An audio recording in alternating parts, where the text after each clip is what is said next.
হৃদয় মাঝে হঠাৎ তুমি গল্পের শেষ অংশ। আলভি আবার চুমু খেতে মায়া চোখ মেলে তাকায়, ঘুম ঘুম চোখ দেখে হেসে বলে, কি হয়েছে? কিছু না, আসো ঘুমাও। আলভি মায়ার পাশে শুয়ে মায়াকে বুকে আগলে নেয়। মায়া আলভির বুকে মুখ গুজে নিশ্চুপ হয়ে যায়। দুজনের আলিঙ্গনের নীরবতার মাঝে আলভি কেঁদে ওঠে। মায়া আলভির বুক থেকে মুখ তুলে তাকায় মেয়ের দিকে। আলভি তাকিয়ে বলে, আম্মা, আপনি আর ঘুম থেকে ওঠার সময় পেলেন না? মাত্র বউটাকে একটু ধরেছিলাম। আমি যখন ওই বউটাকে একটু ছুঁই আপনি তখনই এমন করেন। আপনার ভাইয়াটাও এমন করে। দুজনে এসে বউটাকে ছিনিয়ে নিয়েছেন। আমার বউ তো আমাকে কাছেই পায় না। মায়া হাসতে হাসতে মেয়ের দিকে ফিরে মেয়েকে বুকে টেনে এনে খেতে দেয়। আলভি পেছন থেকে মায়া আর মেয়ে দুজনকেই জড়িয়ে ধরে একসাথে। ছেলেটা দূরে পড়ে গেছে, ঘুমিয়ে আছে, তাই আর ডিস্টার্ব করে না। বউ আর মেয়েকে জড়িয়ে ধরে চুপ হয়ে থাকে। সময় থেকে থাকে না, সময় আগায় নিজ গতিতে। বেরিয়ে গেছে অনেকগুলো দিন। কিছুদিন আগে মাহিদের মাস্টার্স পরীক্ষা শেষ হয়েছে। রেজাল্ট বের হতে অনেক দেরি। বাবা ভাইয়ের সাথে নিয়মিত অফিসে যাওয়া আসা করে এখন। গতরাত থেকে মাহিদের মন বিষণ্ণ হয়ে আছে। হাসি খুশি ছেলেটা আর হাসছে না। গতকাল রাত থেকে কারো সাথে কোনো কথা বলছে না। নিজের রুম থেকে বের হচ্ছে না। রুমে একা একা থাকে আর চোখের পানি ফেলে একটু পর পর। বেচারা নিজের পরিস্থিতির অবস্থা কাউকে বোঝাতে পারছে না। বাড়ির কেউ ওকে বুঝতে চাইছে না। বড় ভাই দুইটাও কেমন করে রয়েছে। সব কিছু জানার পরেও বাপ চাচাকে বোঝাচ্ছে না। মাহিদের এখন ইচ্ছে করছে গলায় দড়ি দিতে। ওর ফোন ল্যাপটপও নিয়ে গেছে। ওকে বাড়ির বাইরে বের হতে দিচ্ছে না। ওকে মেয়েদের মতন বাড়ির ভেতর বন্দি করে রেখেছে। এখন দুপুর 2:30। মাহির আসে মাহিদের রুমে। মাহিদ বেডে বসে জানালার দিকে তাকিয়ে আছে উদাস মনে। এখন আর চোখ বেয়ে পানি পড়ছে না। কেমন যেন হয়ে বসে আছে। মাহির এসে ভাইয়ের পাশে দাঁড়ায়। মাহির তাকায় না ভাইয়ের দিকে। মাহির ছোট ভাইয়ের কাঁধের উপর হাত রেখে বলে, রেডি না হয়ে এখনো বসে আছিস কেন? আমাদের বের হতে হবে একটু পর। মাহিদ ভাইয়ের মুখের দিকে তাকিয়ে বলে, এই বিয়ে আমি করব না ভাইয়া। তুমি তো সবই জানো। আব্বুকে বোঝাও তুমি প্লিজ। আমি এই বিয়ে করতে পারবো না। আব্বু শুনছে না আমার কথা। কিছু বললে উল্টো আমার উপর রাগ দেখায়। মেয়ে দেখতে যাচ্ছি শুধু। দেখতে গেলে তো বিয়ে হচ্ছে না। যদি হয়ে যায়, হয়ে গেলে করে নিবি। আমি যাব না, তোমরা যাও। বসে না থেকে উঠে রেডি হ। আব্বু আবার রাগারাগি করবে। আমি লিনাকে ছাড়া অন্য কাউকে বিয়ে করব না। ভাগ্যে যেখানে আছে সেখানেই হবে। লিনাকে ছাড়া অন্য কাউকে বিয়ে করব না মানে করব না। আব্বুকে বিয়ে বলে ভাবে। আমার ফোন আর ল্যাপটপ এনে দাও, নিজে গিয়ে চা। ছোটবেলা থেকে তোমাদের সকলের সব কথা শুনেছি আমি। আর এখন আমার একটা চাওয়া তোমরা পূরণ করবে না? তোমাদের কাছে তো বেশি কিছু চাইনি, শুধু একটা মেয়েকে চেয়েছি, তাও না। এমন কেন করছো তোমরা? তুই যদি আমার ছেলে হতি তাহলে তোর সব চাওয়া আমি পূরণ করতাম। তুই তো আমার ছেলে না, তুই আমার ভাই। আব্বু না থাকলে একটা কথা ছিল। এখন তো আব্বু আছে। আমি আব্বুর উপর কথা কিছুই করতে পারবো না। মাহিদ ভাইয়ের 2 হাত মুঠো করে ধরে করুণ স্বরে বলে, লিনাকে ছাড়া আমি মরে যাব ভাইয়া। অন্য কাউকে বিয়ে করে লিনাকে ঠকাতে পারবো না। আমি অন্য নারীকে বিয়ে করে সেই নারীকেও ঠকাতে পারবো না। তার থেকে আমি মরে যাই, সেটাই ভালো। মাহির ভাইয়ের দিকে রাগি চোখে তাকিয়ে বলে, উল্টাপাল্টা কথা বলবি তো এক চড়ে তোর সবগুলো দাঁত ফেলে দেব। রেডি হ তাড়াতাড়ি, দেরি হয়ে যাচ্ছে। মাহিদকে টেনে তুলে দাঁড় করায়। আলমারি থেকে নিজের ড্রেস বের করে হাতে ধরিয়ে দিয়ে ওয়াশরুমে ঠেলে ঢুকিয়ে দেয়। গলা ছেড়ে বলে, 10 মিনিটের মধ্যে রেডি হয়ে নিচে আসবি। মাহিদ কিছু না বলে চুপ হয়ে থাকে। মাহির বেরিয়ে যায় নিজেও তৈরি হওয়ার জন্য। আলভি মেয়েকে আগে তৈরি করাতে শুরু করে। জামা পরিয়ে মেয়ের চুলগুলো দুটো ঝুঁটি বেঁধে ক্লিপ লাগিয়ে বেডের উপর দাঁড় করিয়ে তাকায় ছোট্ট একটি মিষ্টি মায়াবী পরীর দিকে। নিষ্পাপ চেহারায় বাবার মুখের দিকে তাকিয়ে হাসছে। বাচ্চাদের দেখলেই দুনিয়া শান্ত হয়ে যায়, সব কিছু ভালো লাগে। পুরো দুনিয়ার সুখ শান্তি এখন ওর দুয়ারে। মেয়েকে বসিয়ে রেখে ছেলেকে রেডি করিয়ে দেয়। চুলগুলো সেট করে সানগ্লাস পরিয়ে দিয়ে বলে, চুপচাপ বসে থাকবে, এক চুল নড়বে না এখান থেকে। অভি মাথা নাড়ায়, নড়বে না এখান থেকে। মায়া ওয়াশরুম থেকে বেরিয়ে আসে ড্রেস চেঞ্জ করে। মায়া এসে আলভির সামনে উল্টো ঘুরে দাঁড়ায়। আলভি জামার ফিতা বেঁধে দিয়ে চুলগুলো ব্রাশ করে বেঁধে দেয়, সেই আগের মতো। আগে এক মায়াকে সামলাতো, এখন 3 জনকে সামলায়। মায়া বোরকা হিজাব পরতে পরতে আলভি ফ্রেশ হয়ে ড্রেস চেঞ্জ করে নেয়। রেডি হয়ে 4 জন রুম থেকে বেরিয়ে আসে। আলভি 2 হাতে ছেলে মেয়ের 2 হাত ধরে রেখেছে।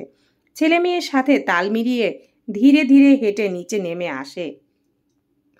দাদা নানাকে দেখে দুজন গুটি গুটি পায়ে দৌড়ে যায় প্রায়।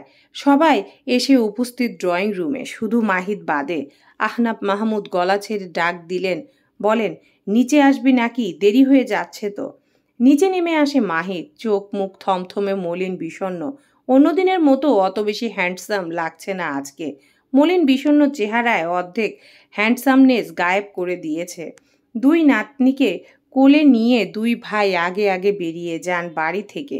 অভিকে সেরকম একটা কোলে উঠতে চায় না ও, সব সময় সকলের সাথে হেঁটে যেতে চায়। আস্তে আস্তে সবাই বেরিয়ে যায় বাড়ি থেকে। বাড়ির ভিতর এখন 3 ভাই রয়েছে। মাহিদ বাড়ি থেকে বের হতে চাচ্ছে না। 2 ভাই ওর 2 হাত টেনে ধরে নিয়ে যেতে থাকে। মাহিদ দুজনকেই বলে, তোমরা দুজন তো আগে থেকেই জানতে আমি লিনাকে ভালোবাসি, তোমরা আব্বুকে কেন বোঝাচ্ছ না? তোমরা বুঝালে আব্বু নিশ্চয়ই বুঝবে। আমি অন্য মেয়েকে বিয়ে করতে পারবো না। তোমরা এমন কেন করছো আমার সাথে? আলভি বলে, তোকে প্রথমেই তো বলা হয়েছিল এই বাড়ির সবাই প্রেম বিদ্বেষী। যে যার সাথে প্রেম করবে তার সাথে বিয়ে হবে না। জীবনেও এমন কিছু কোনোদিন বলা হয়নি আমাকে। আমার সাথে করা হয়েছিল, তখন ওই তোর বুঝে নেওয়া উচিত ছিল। এখন চুপচাপ চল, মেয়েটা সুন্দরী আছে, দেখলেই তোর মন পরিবর্তন হয়ে যাবে। তোমরা কি সত্যি সত্যিই আমার ভাই? বড় ভাই হয়ে ছোট ভাইয়ের সাথে এমনটা কিভাবে করতে পারো তোমরা? আমরা করছি না কিছু, তোর বাপ চাচা করছে, মানে আমার মির্জাফর বাবা আর শ্বশুর। মাহির আলভির মুখের দিকে তাকিয়ে বলে, তুই এখনো চাচাকে মির্জাফর বলিস? তোমার বোনকে এখনো মাঝে মধ্যে আমার মির্জাফর বাপ কুবুদ্ধি দেয়।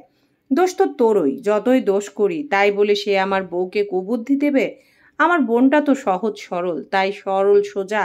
সিরিয়াসলি, তোমার বোনের ভয়ে মাঝে মধ্যে আমার হার্ট অ্যাটাক হওয়ার জোগাড় হয়ে যায়। যেভাবে ভয় দেখায় তোমার বোন, স্বচক্ষে না দেখলে বিশ্বাস করবে না। মাহির বলে, ভাই, ভয় সব বোনগুলোই দেখায়, আমার বোন তোমার বোন বলে কোনো কথা নেই। কথা বলতে বলতে মাহিদকে টানতে টানতে বাড়ির বাইরে বেরিয়ে আসে 3 জন। আহনাফ মাহমুদ গাড়ির ভেতর থেকে মাথা বের করে বলেন, আজ কি বাড়ি ফেরার ইচ্ছা আছে নাকি ঘর জামাই থাকবি? মাহিদ গাড়িতে উঠে বসে, বসতে বসতে বলে, কোন দুঃখে প্রেম করতে গিয়েছিলাম, এখন বেঁচেও শান্তি নেই, মরেও শান্তি নেই। আলভি বলে, এই কারণে প্রেম করা হারাম। হারামে প্রথমে সব সুখ শান্তি আনন্দ থাকে, কিন্তু পরে সবচেয়ে বেশি কষ্ট পেতে হয়। হারামে জড়ানো শিক্ষা পাচ্ছিস তো এখন? একদম হাড়ে হাড়ে, জীবনে আর প্রেম করব না। তোর কি আরও প্রেম করার ইচ্ছা ছিল? ছি, আস্তাক ফেরুল্লাহ, আস্তাক ফেরুল্লাহ, তওবা তওবা। একটাই শুরু, একটাই শেষ। হারামটা এখন হালাল হয়ে গেলেই হয়। আল্লাহ মাফ করো, আর লিনাকে আমার বউ বানিয়ে দাও। জীবনে আর কোনো দিন হারাম কাজ করব না। আল্লাহ, শুধু একেবারের মতো মাফ করে দাও। মাহি ড্রাইভিং সিটে বসে গাড়ি স্টার্ট দেয়। পেছনের সিটে সানজিদা, মান্তাসা, নাহার বেগম আর মায়া আক্তার বসেছে। ড্রাইভিং সিটে মাহির আর ওর পাশে মাহিদ। সামনের গাড়িতে আলতাফ মাহমুদ, আহনাফ মাহমুদ, মেহবুবা মেহের, ঐশী রহমান, অভি, আইভি। আলভির ব্ল্যাক মার্সিডিস গাড়িতে শুধু মায়া আর আলভি, ওদের সাথে আর কেউ নেই।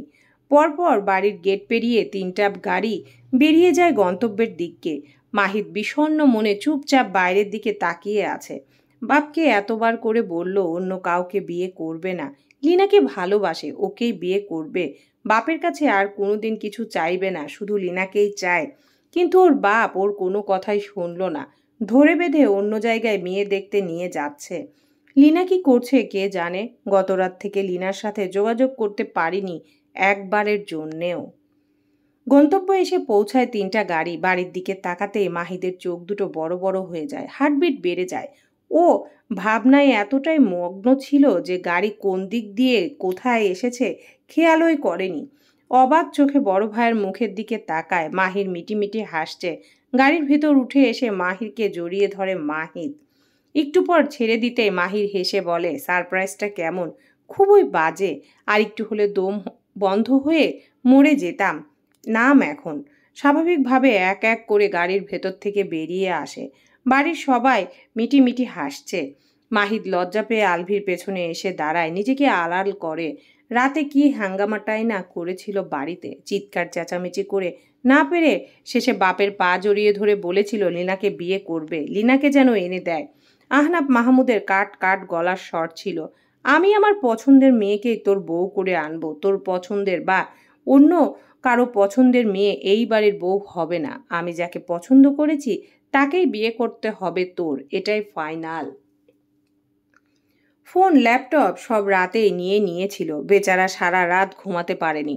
আলভি মাহিরকে পেছন থেকে টেনে বের করার চেষ্টা করে বলে, বাচ্চাদের মতো পেছনে লুকাচ্ছিস কেন? বের হও। তোমরা সবাই আগে থেকে সব প্ল্যান করেছিলে তাই না? তোকে শিক্ষা দেওয়ার জন্য। শ্বশুরের প্ল্যান এটা। জীবনে অনেক উড়েছ, একবার তো মুখ থুবড়ে পড়া উচিত। রং তামাশা তো কম করনি জীবনে। এখন ভেতরে চলো। বাড়ির ভিতরে প্রবেশ করে সবাই কুশল বিনিময় শেষে সকলকে সোফায় বসতে দেওয়া হয়। আগে থেকেই তো সকলের সাথে সকলে পরিচিত, এখন আর আলাদা করে কি পরিচিত হবে? আলভি লিনার কথা শ্বশুরকে জানিয়েছিল প্রথমেই। লিনার বাবা, দাদা, চাচা সবাইকে চেনেন আহনাব মাহমুদ। লিনার বাবার সাথে বেশ সখ্যতা আছে বিজনেসের সূত্রে। ছেলে মেয়েকে না জানিয়ে দুই পরিবার সবকিছু ঠিক করে রাখে। খাওয়া দাওয়া শেষ হলেই সবাই আবার সোফায় বসে। লিনাকে নিয়ে আসে ওর ভাবি। লিনার পরনে মেরুন রঙের শাড়ি, মাথায় লম্বা ঘোমটা টেনে ধীর পায়ে এগিয়ে আসছে। মাহিদ বার কয়েক ঘাড় ঘুরিয়ে লিনার দিকে তাকায়। সকলের সামনে সোফায় এনে বসানো হয় লিনাকে। লিনার ভাবি ঘোমটা সরিয়ে দেয়। ওর ভাবি লিনাকে চোখ তুলে তাকাতে বলে, কিন্তু লিনা কিছুতেই চোখ তুলে তাকায় না। ওর চেহারা বিষণ্ণ, পুরো দুনিয়ার দুঃখ কষ্ট অন্ধকার ছেয়ে আছে। ছেলেকে দেখার জন্য লিনাকে বারবার তাকাতে বললেও লিনা তাকায় না। ওর দৃষ্টি নিচের দিকে স্থির হয়ে আছে। লিনার ভাবি লিনার মাথা জোর করে উঁচু করে ধরে। লিনা এক পলক চোখ তুলে তাকিয়ে দৃষ্টি নামিয়ে নিলেও ন্যানো সেকেন্ডের মধ্যে আবারও তাকায়। এবার চোখের পলক ফেলতে ভুলে যায়। ফ্যাল ফ্যাল করে তাকিয়ে থাকে সামনে বসে থাকা সুঠম দেহের তাগড়া যুবকের দিকে। লিনার ভালোবাসার মানুষ, লিনার প্রিয়জন যে তার সামনে বসে আছে। লিনা যেন নিজের চোখকে বিশ্বাস করতে পারছে না। হতবায়ের ন্যায় অবাক চোখে তাকিয়ে আছে। মাহিদ বুঝতে পারে ওর মতো লিনাও কিছু জানতো না। লিনাও ভেবেছিল অন্য কেউ এসেছে ওকে বউ করে নেওয়ার জন্য। তাকিয়ে থাকতে থাকতে দুই হাতে মুখ ঢেকে ঝরঝর করে কেঁদে ওঠে লিনা। সবাই অবাক হয়ে যায়। লিনাকে ওর ভাবি নিচের একটা রুমে নিয়ে আসে। ভাবি রুম থেকে বের হতে রুমে প্রবেশ করে মাহিদ। লিনা মাহিদের দিকে তাকিয়ে থাকতে থাকতে আবারও শব্দ করে কেঁদে ওঠে। বেড থেকে উঠে দাঁড়ায়, মাহিদকে শক্ত করে জড়িয়ে ধরে কাঁদতে কাঁদতে বলে, আমি কত ভয় পেয়ে গিয়েছিলাম। ভেবেছিলাম তোমার সাথে আর দেখা হবে না। তোমার সাথে যোগাযোগ করার সব রাস্তা ভাইয়া রাতেই বন্ধ করে দিয়েছিল। ভেবেছিলাম এ জীবনে তোমাকে না পেলে অন্য কারোর হব না। তাই আমি রাতেই সুইসাইড করতে চেয়েছিলাম। তারপর ভাবলাম কোনো একটা সুযোগ যদি পাই তোমাকে পাওয়ার, তাই পিছিয়ে যাই। ভাগ্যিস শয়তানের প্ররোচনায় পাপ কাজ করিনি, নয়তো তোমাকে না পাওয়ার আফসোস অনন্তকাল থেকে যেত আমার মনে। আমি তোমাকে ছাড়া থাকতে পারবো না মাহির। তুমি আমার জীবন, তুমি আমার পৃথিবী। আমার জীবনের প্রথম পুরুষ তুমি, আমার ভালো লাগার বসন্ত তুমি। তুমি হিনা এই লিনা তার জীবন কল্পনাও করতে পারে না। আমি তোমাকে অনেক অনেক ভালোবাসি। মাহিদ লিনাকে জড়িয়ে ধরে কেঁদে ফেলে আর উচ্চ স্বরে শব্দ করে বলে, আমিও ভালোবাসি তোমাকে নিজের থেকেও বেশি। আমাদের দুজনের বিয়ে হবে। আমরা দুজন সুখের একটি সংসার গড়ব। সারা জীবন দুজন একে অপরের পাশে থাকব ভালোবেসে। পৃথিবীতে কারো শক্তি নেই আমি যতদিন বেঁচে আছি আমার কাছ থেকে আমার লিনাকে কেড়ে নেয়। সবাইকে রেখে সন্ধ্যার আগে আগে মায়াকে নিয়ে বাড়ি থেকে বেরিয়ে আসে আলভি। মায়াকে নিয়ে যাবে এখন লং ড্রাইভে। বাচ্চাদের বাবা মায়ের কাছে রেখে এসেছে। ফিডার খাইয়ে ঘুম পাড়িয়ে রাখবে দুজনকে। একবার ঘুমিয়ে গেলে সারা রাত আর ঘুম থেকে উঠবে না দুজনের একজনও। 1 মাস পর মাহিদ আর লিনার বিয়ে। আজকে আকদ সম্পূর্ণ করা হয়েছে দুজনের। ব্ল্যাক মার্সিডিজ ছুটে চলেছে নিজ গতিতে। চারিদিকে অন্ধকারে তলিয়ে গেছে। ধীরে ধীরে পূর্ণিমার চাঁদের আলো ছড়িয়ে পড়ছে ধরণীর বুকে। নিরিবিলি রাস্তার পাশে গাড়ি দাঁড় করায় আলভি। গাড়ির ভেতর থেকে বেরিয়ে আসে দুজনায়। শীতল বাতাস বইছে। শীতল বাতাসে অত্যন্ত শীতল হয়ে যাচ্ছে শরীর। পাশাপাশি দাঁড়ায় দুজন, গাড়ির সাথে ঠেস দিয়ে। আলভি এক হাতে মায়াকে টেনে বুকের সাথে মিশিয়ে নেয়। নিরিবিলি শান্ত পরিবেশ, জ্যোৎস্নার আলোর সাথে প্রিয় মানুষ, এক অসাধারণ মুহূর্ত তৈরি হয়েছে এখন। আলভি মায়ার কপালের সাথে কপাল ঠেকিয়ে বলে, অনেকগুলো দিন পর এমন একটা রাত পেলাম, তাই না? হুম। কেমন লাগছে? দারুণ। আমি তোমাকে ভালো রাখতে পেরেছি? মায়া হাসে। আলভির দুই গালে হাত রেখে বলে, শুধু ভালো রাখুনি, অনেক ভালো রেখেছ। ততটা ভালো যতটা আমি স্বপ্নেও ভাবিনি। আলভি মায়াকে জড়িয়ে ধরে বলে, আর কি চাও আমার কাছে? আমি চাই আরো শত শত রাত তোমার বুকে মাথা রেখে ঘুমিয়ে পড়তে। প্রতিটি ভোর তোমার সাথে দেখা হোক, তোমার উষ্ণ বাহুতে জড়িয়ে নতুন দিনের শুরু করতে চাই। তোমার কণ্ঠের মিষ্টি ডাক দিয়ে ঘুম ভাঙুক আমার, আর তোমার ভালোবাসার ছোঁয়ায় ভরে উঠুক আমার প্রতিটি সকাল। আমি চাই তোমার এই শক্ত করে ধরে জীবনের প্রতিটি পথে হাঁটতে, একসাথে বার্ধক্যর দিকে এগিয়ে যেতে। তোমার চোখের কোণে ভাঁজ পড়ুক, আর সেখানেও ভালোবাসা লুকিয়ে থাকুক আমার জন্য। আমি চাই তোমার আদর, যত্ন আর অশেষ ভালোবাসায় আরও অনেক বছর ডুবে থাকতে। আমাদের ছোট্ট সংসারটাকে হাসি আনন্দে ভরে তুলতে চাই। আমাদের সন্তানদের নিয়ে স্বপ্ন বুনতে চাই। তাদের হাসিতে আমাদের পৃথিবীকে রঙিন করতে চাই। প্রতিটি উৎসব, প্রতিটি আনন্দের মুহূর্তে তোমার হাতটা শক্ত করে ধরে রাখতে চাই, যাতে পৃথিবী যতই কঠিন হোক, আমরা একসাথে সব কিছু জয় করতে পারি। আমি চাই তোমার হৃদয়ে আমার জন্য ভালোবাসা কখনো না ফুরিয়ে যাক। আমি চাই আমরা একে অপরের সবচেয়ে বড় আশ্রয় হয়ে থাকি। যতদিন পৃথিবী আছে ততদিন ভালোবাসা আছে, তার যতদিন আমরা আছি। আমার মনে হয় আমি এখনো তোমাকে পুরোপুরি ভালো রাখতে পারিনি। কমতি রয়ে গেছে এখনো। কোনো কমতি নেই। তুমি বেস্ট, তুমি অসাধারণ, তুমি কোটিতে একজন। অনেক বেশি ভালো ভাগ্য নিয়ে জন্মগ্রহণ না করলে তোমার মতো পুরুষকে কেউ জীবনসঙ্গী হিসেবে পাবে না। সেই অনেক বেশি ভাগ্য নিয়ে জন্মানো মেয়েদের মধ্যে আমি একজন। আমার মনে হয় আমি তোমাকে ভালো রাখতে পারিনি। আমার মধ্যে কমতি আছে। মায়ার মুখটা বুকের ভেতরে চেপে ধরে আলভি। তারপর বলে, তোমার মধ্যে কোনো কমতি নেই। তুমি পরিপূর্ণ একজন নারী। আমার ভালোবাসা, আমার জান, আমার কলিজা, আমার বাচ্চার মা। আমার জীবনকে সম্পূর্ণ করে দেওয়া একজন নারী, যার ভালোবাসার জন্য আমি হাসতে হাসতে নিজের জীবন দিতে পারি। যাকে সুখী করার জন্য আমি পৃথিবীতে এক দিক থেকে ওই দিক করতে পারি, যার মুখে হাসির জন্য পুরো পৃথিবী উল্টে দিতে পারি। যার জন্য আমি পাগল, সে আর কেউ নয়, আমার পিয়া, আমার মায়াপরী, আমার মায়াপরী। বেঁচে থাকুক ভালোবাসারা একে অন্যের হৃদয়ে সারা জীবন। সমাপ্ত।